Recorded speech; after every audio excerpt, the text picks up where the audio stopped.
Yan. So, hello po, Sir Edgar again. Siguro po para sa mga hindi nakakakilala, is it okay if you can introduce yourself? Probably your name, how old are you, or yeah, ano po pinagkakaabalahan niyo ngayon?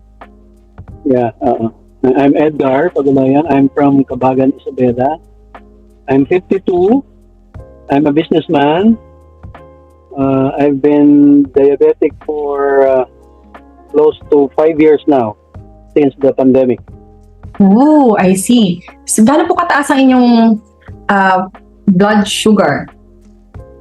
In terms of, I don't know what unit is that, I'm 8.0, equivalent to, I think, 140 or something.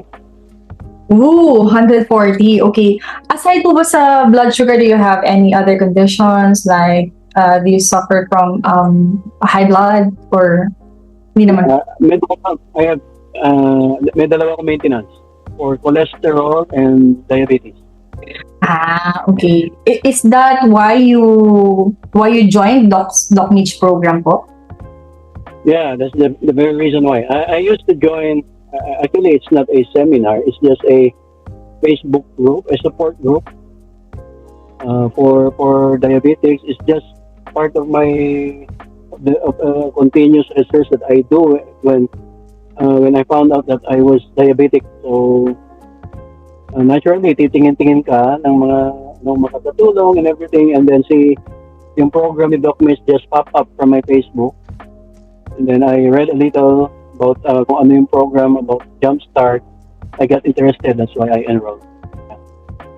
Okay. Yeah, that's good, before joining po yung kay Doc Mitch, ano po yung pinaka-worried niyo talaga sa health niyo po ba? Is it the consistency? Is it fear of missing out on the food that you enjoy at the moment? Ano po yung may thoughts po ba kayong ganon? All that you mentioned, lahat ng ma-mention. Actually, missing out on food, of course, the fear of ano yung consequences na yung being diabetic, because kung wala kang program, kainin mo lang yung gusto mo, and then makakakita ka ng mga ibang dating diabetics na amputate and everything, nagkaroon ng chronic kidney disease. So, matatakot ka for a while, then you join a program, and after the program, you ways. And then, yun. Even after ng kay Doc Mitch, actually, pag nasa program ka, disciplined ka. And then after a while, pagka wala ng support group, you go back your old ways, and then biglang matatakot ka uli, and then you stop, pero walang consistency. Nung nag-join po kayo ng program, nabanggit niyo po kanina, you were 140 sa blood sugar test. How about during the program or after the program? Ano pong result? During the program, may pinagawa si Doc Mitch na 5 days yata or 1 week na we cannot eat what we just want to eat. Merong mga recommendation. Immediately that time, bumaba yung sugar ko from actually, before ako mag-join kay Doc Mitch, nasa 9 yata ako, 8 to 9. And then it went down to 5 point something.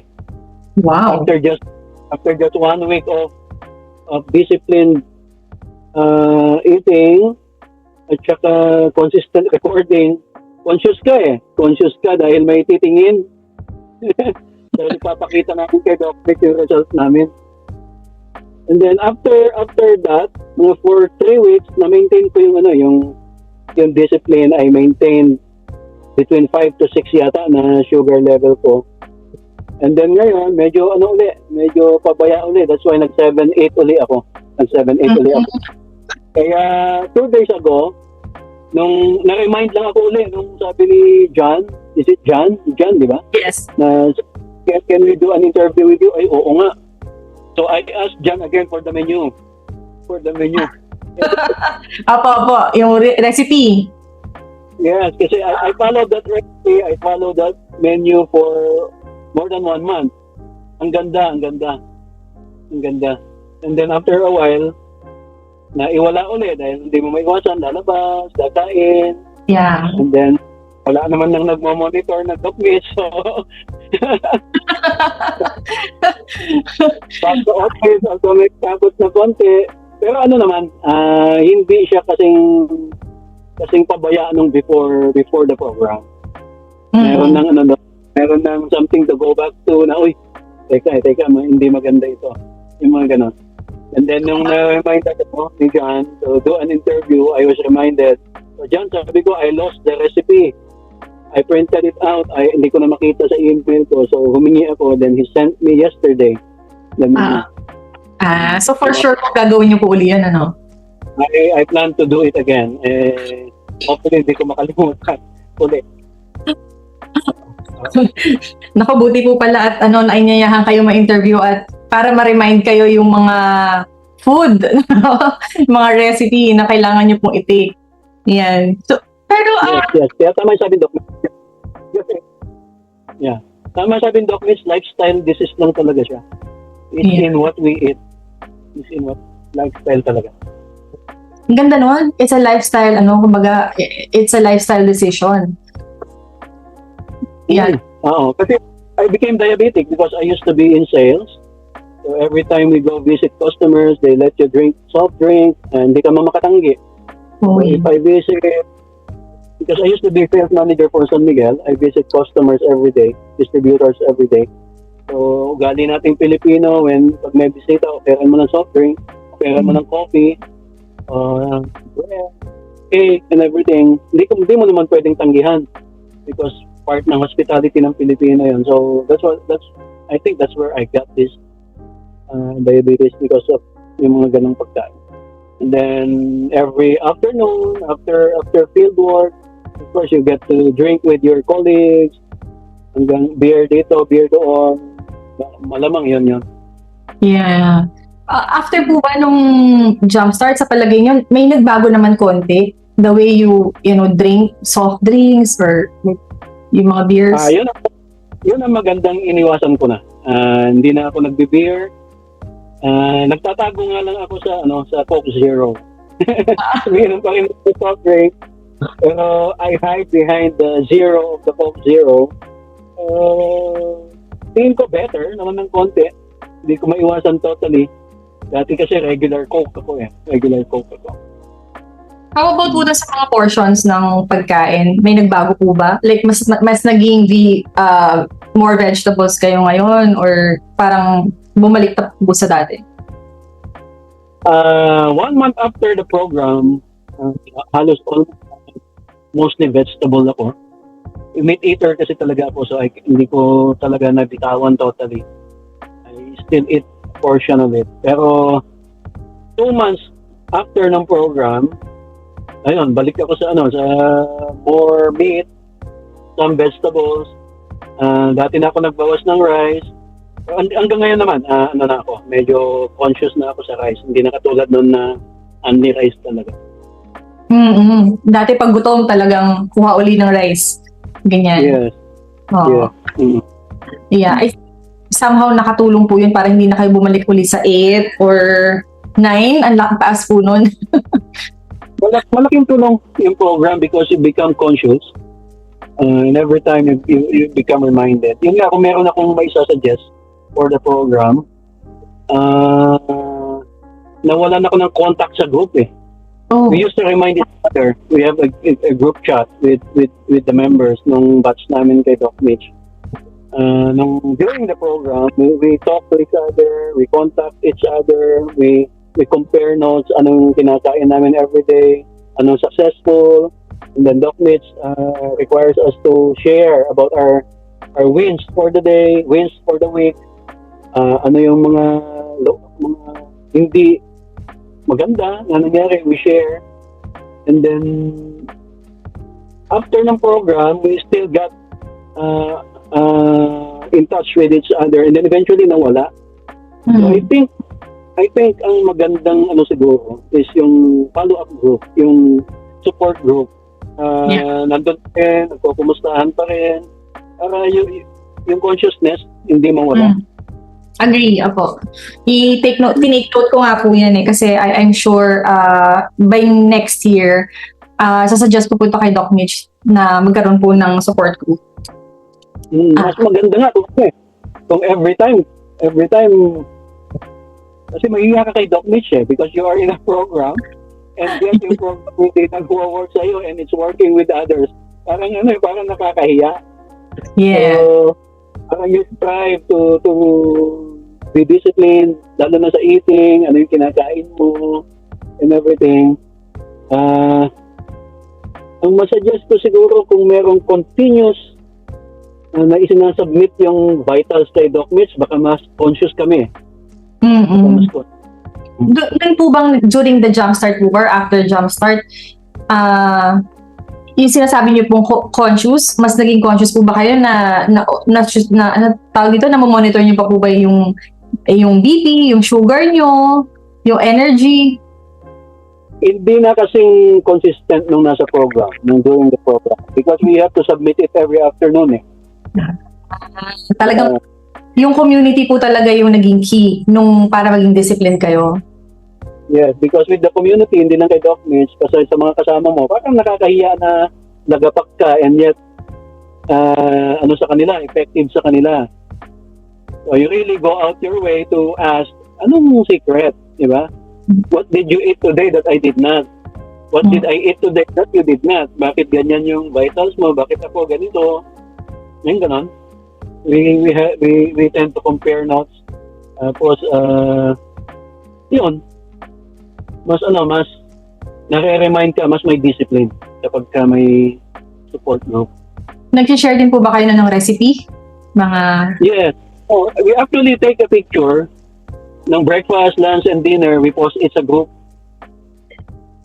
Ganon. And then after ng program, for a while, meron pa rin ganon. Then eventually, nag-wind down. Nobody posts anymore. Sariling sikap ka na. You monitor your own BP, you monitor your own sugar. Until such time na, na lang, parang pakiramdaman na lang, I don't feel, wala naman ako nararamdamang hindi maganda, okay pa siguro ito. You do not write it down anymore. Okay. Hindi ka tulad pagka ongoing yung program, you write it down, you become consciousness, nagiging disiplinado ka. Yung ganun, discipline lang talaga. Yeah. I agree kasi ako din po andyan po ako sa situation niyo now. So, I feel na mas mahigpitan pa po yung accountability, probably longer period, and the support group po, mas tagalan, ganyan. Or magkaroon ulit. Yes. Okay po. Sige, take note ko po yun. Ayan. Pero po sa mga, for example, sa mga, halimbawa, walang idea, let's say your friends or family or yung mga followers po ni Doc Mitch na as in zero idea, would you recommend Jumpstart po? Tsaka bakit? Yeah, I do. Kasi there's this misconception that diabetes is a lifelong disease. Na wala na siyang cure, that you really have to have a lifetime maintenance, na hindi siya reversible. It's actually I think it's reversible. Kasi 3 days into the program, bumaba agad yung yung sugar ko nung totally hindi ko nakain yung kinakain ko. Totally walang soft drinks every after meal.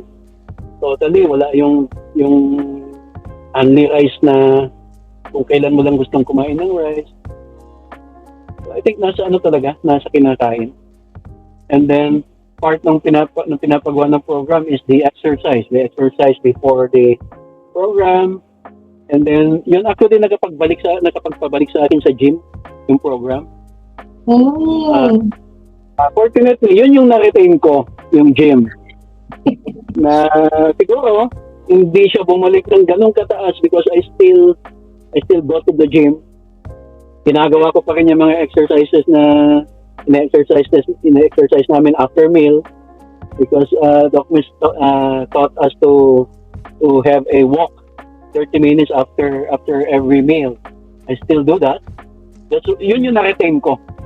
Ang konti, relapse ako yung sa discipline ng choice of food. Yeah. That's good. Yeah, hindi mo maiwasan. Lalabas kayo ng family, katulad ngayon, season to eat outside. So what they eat, you eat. Pero nung during the program, conscious din sila na I am in a program. So even if we eat out, hindi sila pilit na, papa, kain ka ng ganito, kain ka ng ganito. They know, di ba? Order kayo ng pwede lang kay papa. Pati sila conscious. Tama. Pero actually, nakita sa akin na nag-relapse ako, hindi na rin sila conscious.